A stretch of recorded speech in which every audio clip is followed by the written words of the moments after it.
அருட்பெரும் ஜோதி அருட்பெரும் ஜோதி தனிப்பெரும் கருணை அருட்பெரும் ஜோதி எல்லாம் செயல் கூடும் என் ஆணை அம்பலத்தே எல்லாம் வல்லான் தனையே ஏத்து. ஓம் ஸ்ரீ ராமலிங்காபயம். ஓம் ஸ்ரீ ராமலிங்காபயம். ஓம் ஸ்ரீ ராமலிங்காபயம். எல்லோருக்கும் வணக்கம். இது எனது யூடியூப் சேனலான எல்லாம் செயல் கூடும் வள்ளலார். நான் வள்ளலார் முத்து பேசுகிறேன்.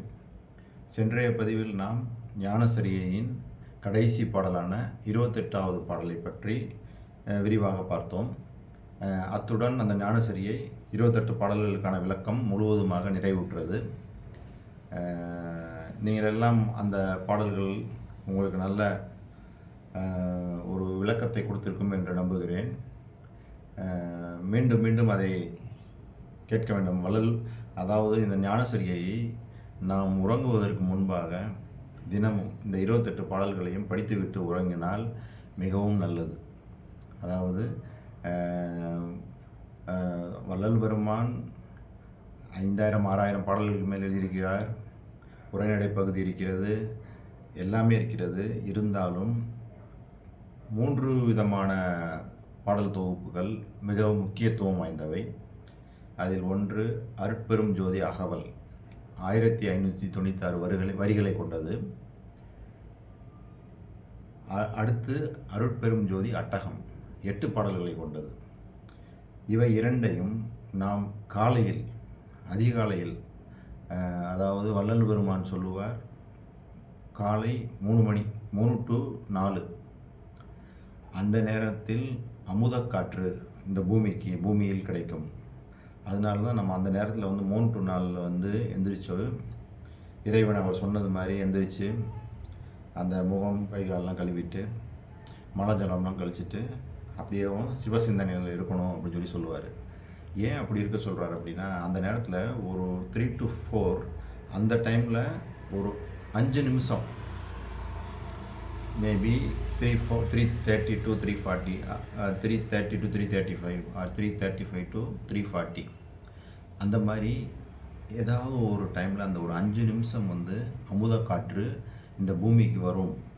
அதை நம்ம சுவாசிச்சுட்டு ரெகுலராக நம்ம காலையில் எழுந்திரிச்சு இந்த பயிற்சிகள் பண்ணும்போது நம்மளுக்கு என்ன ஆகும்னா, நம்ம அந்த அமுத காற்றை சுவாசித்தோம்னா ஆயுள் நீடிக்கும். அதனால தான் காலையில் அந்த நேரத்தில் எந்திரிக்க சொல்கிறாங்க. அதான் அந்த பிரம்ம முகூர்த்தம்னு சொல்கிறாங்கல்ல, அந்த நேரத்தில் எந்திரிக்கிறது ரொம்ப முக்கியம். அந்த நேரத்தில் நம்ம எந்திரிச்சு நம்ம விளக்க வச்சு அந்த தியானம் பண்ணலாம். அப்படி இல்லைனாலும் நான் இப்போ சொன்ன மாதிரி இந்த அருட்பெரும் ஜோதி அகவலையும் இந்த அட்டகத்தையும், அந்த 8 பாடல் அட்டகம் அருட்பெரும் ஜோதி அகவல் 1596 வரிகள். இதில் பாதி அருட்பெரும் ஜோதினே முடியும். அந்த அருட்பெரும் ஜோதி அந்த எண்டில் பார்த்தீங்கன்னா ஒவ்வொரு அந்த 2 வரி திருக்குறள் மாதிரி அந்த 2 வரிகள் உள்ள வரிகளாக இருக்கும். அதில் பாதி வரைக்கும் உள்ளதில் பார்த்திங்கன்னா அருட்பெரும் ஜோதினே முடியும். இது படிக்க இதில் பார்த்தீங்கன்னா அருட்பெரும் ஜோதி, முதல்ல இந்த இதை சொல்லிடுறேன். முதல்ல நான் சொல்ல வந்தேன், அந்த திருவருட்பாவை முக்கியமான 3 தலையாய 3 தொகுப்புகள் ரொம்ப முக்கியத்துவம் பெறுது. எல்லா பாடல்களுமே சிறப்பானவை தான், எதுவுமே குறைச்சி மதிப்பிட முடியாது. ஆனால் இந்த 3 மட்டும் கண்டிப்பாக நம்ம படிக்கணும். காலையில் எந்திரிச்சு இந்த அருட்பெரும் ஜோதி அகவலையும் அட்டகத்தையும் படிக்கணும். அந்த அமுத காற்றுன்னு சொன்னேன்ல, அந்த அமுத காற்றோட இந்த பாடலையும் சேர்ந்து நம்ம விழித்திருந்து இருக்கணும். அந்த நேரத்தில் நம்ம உறங்கிட்டோம் அப்படின்னோம்னா இந்த அமுத காற்றை நம்மளால் உள்ளே எடுக்க முடியாது. விழிப்பு நிலையில் இருந்து நம்ம இந்த மாதிரி அகவலையோ இந்த அட்டகத்தையோ படிக்கும்போது நம்மளுக்கு சிறப்பாக இருக்கும். அதே மாதிரி ஞானசரியைன்னு சொல்கிற அந்த 28 பாடல், நம்ம 28 பாடலுக்கும் விளக்கம் கடைசி பாடல் 28வது பாடல் போன வீடியோவில் பார்த்தோம். அந்த பாடல்கள் எல்லாம் உறங்குவதற்கு முன்பாக படிச்சுட்டு நம்ம உறங்கணும். இந்த 3ஐயும் நம்ம விடைவிடாமல் பண்ணிட்டு வரும்போது நல்ல மாற்றங்கள் ஏற்படும். உணர்வு நிலையிலும் உடம்பு எல்லாமே நல்ல மாற்றங்கள் பெறும். எந்த விதமான சலனத்துக்கும் இடம் இல்லாமல் தெளிவாக இருக்கும். வாழ்க்கை மிகவும் சிறப்பாகவும் தெளிவாகவும் அமையும். அதில் எந்த ஒரு ஐயமும் இல்லை. இந்த அருட்பெரும் ஜோதி அகவலை பற்றி இப்போ நான் ஏற்கனவே நம்ம வந்து ஞானஸ்ரீ 28 பாடல் எல்லாமே பார்த்து முடிச்சாச்சு. இப்போ அருட்பெரும் ஜோதி அகவலுக்கும் அட்டகத்துக்கும் விளக்கம் பார்க்க போகிறோம். முதல்ல அருட்பெரும் ஜோதி அகவலிருந்து ஆரம்பிக்கிறேன். இப்போ வந்து நான் வந்து ஒரு நாளைக்கு 4 பாட்டு, அதாவது 4 வரிகள், 4 வரிகளுக்கு ஒரு நாளைக்கு விளக்கம் சொல்லலாம்னு முடிவு பண்ணுறேன்.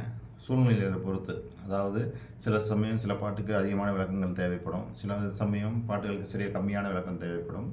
நான் அந்த மாதிரி ஒரு கொடுக்கலாம்னு சொல்லி ஒரு மனசில் ஓடிட்டுருக்கு. அதுதான் இன்றைக்கி வீடியோவில் ஒரு அறிமுகம். அருட்பெரும் ஜோதி அகவல்னா சன்மார்க்கத்திலே பயணிச்சிட்ருக்கவங்களுக்கு நல்லா தெரியும். புதிதாக இந்த மார்க்கத்தை பற்றி தெரிஞ்சுக்கிறவங்களுக்கு இதோடைய தன்மை, இதோடைய உண்மையை வந்து நீங்கள் தெரிஞ்சுக்கிட்டிங்கன்னா தான் இது வந்து எவ்வளோ ஆழமான கருத்துக்கள்லாம் இதில் இருக்குது அப்படின்றது தெரியும். ஏன்னா இந்த அகவலில் படிச்சிங்கனாலே போதும், அதில் இல்லாத தகவலே இல்லை அப்படின்னு சொல்லுவாங்க. அவ்வளோ விஷயங்கள் இதில் வந்து அருட்பெரும் ஜோதி அகவல் அப்படின்றது ஃபுல்லாகவே முதல்ல வந்து கடவுளுடைய தன்மையை பற்றி சொல்கிறார். கடவுள் எப்படிப்பட்டவர், அவர் சிற்சபையில் எப்படி எப்படிலாம் விளங்குறாருன்னு சொல்லி நிறைய சொல்லிட்டு வர்றாரு. அது சொல்லி முடித்ததுக்கப்புறம் அவருடைய அனுபவத்தை, அந்த பாட்டு முடிஞ்சதுக்கப்புறம் கடவுளுடைய அவருக்கு எப்படி அவர் அனுபவமானார், கடைசியில் அவர் எப்படி அந்த கடவுள் நிலையே அடைஞ்சார், அருட்பெரும் ஜோதி ஆண்டவர் கடைசியில் அவர் எப்படி அந்த திருவருட்செங்கோல் கொடுத்தாருன்னு சொல்கிறார்ல, அது எப்படி அவர் கொடுத்து அந்த ஐந்தொழில் ஆற்றலையும் கடைசியில் உத்தமனாக ஓங்குக அப்படின்னு சொல்லி கடைசியில் முடிப்பார். அது வரைக்கும் இந்த அகவலில் பார்த்தீங்கன்னா எல்லா விஷயத்தையும் அழைச்சிருப்பார். அண்டத்தை பற்றி, பிண்டத்தை பற்றி எல்லாமே வரும். கடவுளுடைய தன்மை, அவர் என்னென்ன மாதிரி குணமுடையவர், அப்பாவேன்னு சொல்லி பாடியிருப்பார், தாயே தந்தையே குருன்னு சொல்லி வரும், நண்பன்னு வரும், எல்லாமே வந்து வரும். அமுதன்னு சொல்லுவார், கருணினியேன்னு பல மெய்ப்பொருளேன்னு சொல்லுவார். இந்த மாதிரி இந்த அருட்பெரும் ஜோதி அகவல் மிக மிக மிக சிறப்பான. நீங்கள் ஒரு தடவை படித்து பார்த்தீங்கன்னா உங்களுக்கு தெரியும், உள்ள ஒவ்வொரு வார்த்தைகளும் அப்படி இருக்கும். எப்படி நம்ம திருக்குறளில் வந்து நம்ம சொல்கிறோம்ல, திருக்குறளில் வந்து எப்படி அந்த 2 வரிகளில் எவ்வளோ விஷயத்த வள்ளுவர் சொல்லியிருந்தார், இதுவும் அதுக்கு சற்றும் குறைவில்லாது. ஒரு 2 வரி அருமையாக இருக்கும். எல்லாமே ஒரு சின்ன ஒரு சொல்கிறேன் பாருங்களேன், தனு கருணாதிகள் தாம் கடந்து அறியும் ஓர் அனுபவம் ஆகிய அருட்பெரும் ஜோதி. அந்த மாதிரி 2 வரிகள் தான் இருக்கும். பார்த்தீங்கன்னா அவ்வளோ விஷயங்கள் உள்ளே வந்து அதில் அடக்கி வச்சுருப்பார். அந்த மாதிரி நான் இந்த அகவலை பற்றிய ஒரு இன்ட்ரோடக்டரி வீடியோவை தான் நான் இந்த வீடியோவை நான் சொல்கிறேன். இதில் இருந்து இதுக்கு அடுத்த இன்றைக்கி வந்து ஒரு 2 வரிகளுக்கு மட்டும் இன்றைக்கி விளக்கம் சொல்லலாம்னு முடியிருக்கேன். முழுசாக இந்த அருட்பெரும் ஜோதி அகவலை பற்றி ஃபஸ்ட்டு நம்ம தெரிஞ்சுக்கிறோம். அதுக்கு தான் நான் இந்த வீடியோ போட்டிருக்கேன். இந்த வீடியோவுடைய தொடர்ச்சியாகவே இந்த 1596 பாடல்கள் அருட்பெரும் ஜோதி அகவலையும் அட்டகம்னு சொல்கிற அந்த 8 பாடல்களையுமே நானே வந்து வாசிச்சிருக்கேன். பாடலை படிக்கலை, படிக்கிற அளவு பாடுற அளவுக்கு எனக்கு வந்து அந்த வல்லமை இல்லை, படிச்சிருக்கேன். நீங்கள் வந்து ஒரு மணி நேரம் 18 நிமிஷம் போகிற மாதிரி அந்த வீடியோ அமைஞ்சிருக்குது. நீங்கள் வந்து காலையில் 4 to 6 எந்திரிச்சு இதை வந்து நீங்கள் போட்டு கேட்டாலும் சரி தான், இல்லைன்னா புஸ்தகத்துலேயே இருக்குது அதை வாங்கி நீங்கள் படித்தாலும் சரி தான், இல்லைன்னா யூடியூப்பில் நிறைய அன்பர்கள் இது பாடியிருக்காங்க, சிறப்பாக பாடியிருக்காங்க, என்னை காட்டிலும் பெஸ்ட்டாக பாடியிருக்காங்க, அதையும் கேளுங்க. எதுவும் இல்லைனாலும் என்னோடய வீடியோவும் பாருங்கள். இதுலேயும் நீங்கள் அப்படி இதை கேட்க முடியல, இந்த டயத்துக்கு எந்திரிக்க முடியலன்னா, நான் 3 to 4 எந்திரிக்க முடியலன்னா அட்லீஸ்ட் 4 to 6க்குள்ளேயாவது எந்திரிக்க பாருங்கள். அது எப்படி சூரிய உதயத்துக்கு முன்னாடி எந்திரிச்சிட்டா ரொம்ப ரொம்ப நல்லது. அதுக்கு மேலே தூங்கக்கூடாது. அதுக்கு முன்னாடி எந்திரிச்சு நம்ம இந்த மாதிரி அகவல் படித்தோம்னா ரொம்ப சிறப்பாக இருக்கும். வாழ்க்கையில் எந்த கஷ்டங்களும் எந்த விதமான தீமைகளும் நம்மளை நெருங்காது என்றது சத்தியம். அந்த அகவலை பொறுத்த வரைக்கும் நம்ம எப்படி படிக்கணும் அப்படின்னோம்னா, இப்போ வந்து இதை ஃபுல்லாக படித்து முடிக்கிறதுக்கு பார்த்திங்கன்னா ஒரு நல்லா பொறுமையாக படிக்கணும்னா 2 மணி நேரம் ஆகும். கொஞ்சம் வேகமாக படித்தோம்னா 1.5 மணி நேரம் ஆகும். 1 மணி நேரம் பாடிலாம் வீடியோலாம் போட்டிருக்காங்க, அதையும் பண்ணலாம். இப்போ இதை செய்ய முடியாதவங்க, இல்லை என்னால் அந்த மாதிரி எந்திரிச்சு பண்ண முடியாது, உடல் ஒத்துழைக்கலை, என்னால் அந்த டயத்தில் வந்து எனக்கு வசதி இல்லை, சில வேலைகள் காரணமாக, சில பேருக்கு லேட் நைட்டாக வருவாங்க, எந்திரிக்க முடியல அப்படின்றவங்க என்ன பண்ணலான்னா, அவங்க வேறு வேலைகள் காலையில் எனி டைம் மற்ற ஒரு வேலைகளோட இந்த பாட்டையும், இப்போ நான் பாடியிருக்க இந்த பாட்டை படிச்சிருக்கேன்ல, இதை வந்து நீங்கள் வந்து அதை கேட்டுக்கிட்டே அந்த வேலைகளை செய்யலாம். இப்போ தாய்மார்கள்லாம் இருக்கீங்க, பெண்கள் தாய்மார்கள்லாம் இப்போ நீங்கள் வீட்டு வேலைகள் செஞ்சுட்டு இருக்கும்போதே இதை ஆன் பண்ணி அது சாட்டுக்கு சொல்லிக்கிட்டே இருக்கும்போது நம்ம வேலைகள் செஞ்சுக்கிட்டே இருக்கலாம். அப்போ என்ன ஆகும்னா அந்த வார்த்தைகள்லாம் உங்களுக்கு வந்து பதிய ஆரம்பிச்சிடும். மனசில் பதிய ஆரம்பிக்கும் போது எல்லாமே மந்திர சக்தி கொண்ட எழுத்துக்கள். ஏன்னா அதில் அருட்பெரும் ஜோதி அருட்பெரும் ஜோதினே முடிஞ்சு வரும். நம்ம ஏற்கனவே ஞானசரிகையில் பார்த்தோம். சிற்றபையிலே மனசை நிறுத்தி கடவுளோட பேரை வந்து சொல்லணும், அதை நினைக்கிறோம்னா நிறையா பாடல்கள் அவர் சொல்லியிருக்கிறாரு. ஸோ நம்ம இதை கேட்டுக்கிட்டு இருந்தாலே போதும். நாதம் முதலிய ஸ்தோத்திரங்களை கேட்கணும்னு சொல்லியிருந்தாருன்னு பார்த்தீங்களா. இதெல்லாம் வந்து அருட்பெரும் ஜோதி அந்த பாடல்கள்லாம் நல்ல மந்திர எழுத்துக்கள். இதெல்லாம் நம்ம கேட்க கேட்க நம்மளுக்கு வந்து அருட்சக்தியும் சுத்த உஷ்ணமும் நம்மளுக்கு நல்லா இயல்பாகவே கிடைக்க ஆரம்பிச்சிடும். அதனால் இதை வந்து ஒரு சுத்த சன்மார்க்கத்தில் பயணிக்கிறவங்க அனைவரும் கண்டிப்பாக வந்து அருட்பெரும் ஜோதி அகவலை வந்து டெய்லி அந்த 1596 வரிகள் புரிஞ்சு படிக்கிறது ரொம்ப ரொம்ப முக்கியம். புரியாமல் படித்தாலுமே பலன் இருக்குது. இருந்தாலும் புரிஞ்சு படித்தாதான் அவர் என்ன சொல்லியிருக்காரு நம்ம தெரிஞ்சுக்கிட்டு போயிருக்கும்போது இன்னும் சிறப்பாக இருக்கும். அந்த ஒரு புரிதலை ஏற்படுத்துறதுக்கு தான் என்னால் முடிஞ்ச விளக்கத்தை நான் இங்கே கொடுக்குறேன். இது மாதிரி நிறைய பேர் விளக்கங்கள் சன்மார்க்க நண்பர்கள் நிறைய பேர் நல்ல நல்ல விளக்கங்கள்லாம் கொடுத்துருக்குறாங்க. நீங்கள் அதையும் பாருங்கள். எப்படி இருந்தாலும் நம்மளுக்கு வந்து இந்த கருத்துக்கள் எல்லாம் உள்ளே போகணும். வள்ளல் பெருமான் நம்மளுக்காக இதெல்லாம் பாடி வச்சிருக்கிறாரு. இதில் பல விஷயங்கள் உள்ளடங்கி இருக்குது. பல விசமான விஷயங்கள் உள்ளே இருக்குது. யோகம், தியானம், தவம் எல்லாமே உள்ளே இருக்குது. இதில் இல்லாத கருத்துக்களும் சொல்லாத விஷயங்களும் இல்லவே இல்லை. இதை படித்தீங்கன்னா நீங்கள் வேறு எந்த ஒரு உலக நூல்களையோ வேறு உலக விஷயங்களையோ போக வேண்டிய அவசியம் இல்லை. ஏன்னா இதுலேயே எல்லாமே இருக்குது அப்படின்னு நான் சொல்லிவிட்டு இந்த வீடியோவோட தொடர்ச்சியாக நான் அந்த 1 மணி நேரம் 20 நிமிஷம் இந்த பாடல்களில் படித்த அந்த வீடியோவையும் நான் போஸ்டிங் பண்ணுறேன். நீங்கள் அதையும் பாருங்கள், கேளுங்க. உங்களுக்கு வந்து நல்லாயிருக்கும். அது கேட்க உங்களுக்கு ஃப்ரீ டைமில் அதை டவுன்லோட் பண்ணி வச்சுக்கிட்டு நீங்கள் மற்ற வேலைகள் செஞ்சுட்டு இருக்கும்போதே இதுவும் ஓடட்டும். இப்படி ஓடிக்கிட்டே இருக்கும்போது அந்த வார்த்தைகள் எல்லாம் நம்மளுக்குள்ளே பதிய ஆரம்பிச்சிடும். ஸோ இந்த அருட்பெரும் ஜோதி அகவலுடைய இந்த விளக்கத்தை நான் சொன்னதுக்கு காரணமே இதுதான். ஏன்னா இது மிக மிக முக்கியமானது. அருட்பெரும் ஜோதி அகவல் அது படித்து முடித்தோடனே அட்டகம் ஒரு 8 பாடல் அதையும் நம்ம படிச்சுட்டு காலையில் வந்து மற்ற வேலைகள் நம்ம செஞ்சோம்னா சிறப்பாக இருக்கும். இரவு தூங்குறதுக்கு முன்னாடி அந்த ஞானசரியை நம்ம 28 பாடல்கள் பார்த்தோம்னா அந்த பாடல்களில் படிச்சுட்டு தூங்கினாலும் ரொம்ப நல்லது. இதுக்காக நீங்கள் என்ன பண்ணலாம்னா இந்த மாதிரி ஒரு கையடக்க புக்கு கிடைக்குது கடைகளிலெல்லாம். திருவருட் பாராயண திரட்டுன்னே இருக்குது. அந்த மாதிரி புஸ்தகங்கள் நீங்கள் எல்லா கடைகள்லையுமே கிடைக்கும். டவுனில் அந்த புஸ்தகங்கள்லாம் விற்கிறாங்கல்ல, அந்த கடைகளில் வந்து நீங்கள் வாங்கி வச்சுக்கிட்டிங்கன்னா இதுலேயே எல்லா பாடல்களுமே இருக்குது. அதை நீங்கள் படிக்கலாம். அப்படி வாங்க முடியாதவங்க இந்த மாதிரி நம்ம வீடியோவில் பாடியிருக்கிறதையே வந்து நீங்கள் கேட்டு பயனடையலாம்னு உங்கள்கிட்ட சொல்லிவிட்டு இப்போ நான் வந்து முதல் பாடலை வந்து அதுக்கான விளக்கத்தை வந்து சொல்லி இந்த அருட்பெரும் ஜோதி அகவலை வந்து ஸ்டார்ட் பண்ணுறேன். நம்ம 1596 வரிகளுக்கும் விளக்கம் சொல்லணுன்றது தான் இப்போ என்னுடைய குறிக்கோளை அதை நான் ஆரம்பிக்கிறேன். கடவுளுடைய அருளாலும் அந்த அருட்பெரும் ஜோதி ஆண்டவருடைய கடவுளின் அருளாலும் வள்ளல் பெருமான் கருணையினாலும் இந்த பணி சிறப்பாக நடக்கணும்னு நான் வேண்டிட்டு இந்த முதல் பாடலை வந்து நான் படிச்சுட்டு பொருள் சொல்லிவிட்டு இந்த வீடியோவை நிறைவு செய்கிறேன். மறக்காமல் இதன் தொடர்ச்சியாக வரக்கூடிய 1596 பாடல்களை நான் படித்ததையும் கேட்குமாறு உங்களை தாழ்மையோடு கேட்டுக்கொள்கிறேன். ஓகே, இப்போ முதல் பாடல் வந்து என்ன சொல்கிறாருன்னா, இதுதான் முதல் 2 வரி.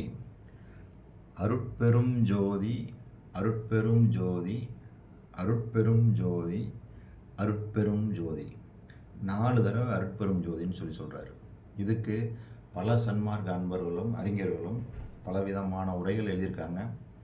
அதில் எல்லாம் பாருங்கள், எல்லாமே அவங்கவுங்க மனசுக்கு அவங்கவுங்களுக்கு உள்ள நிறைய எழுதியிருக்காங்க. அனுபவங்களை வந்து அதை பல இதாக எழுதியிருக்கிறாங்க.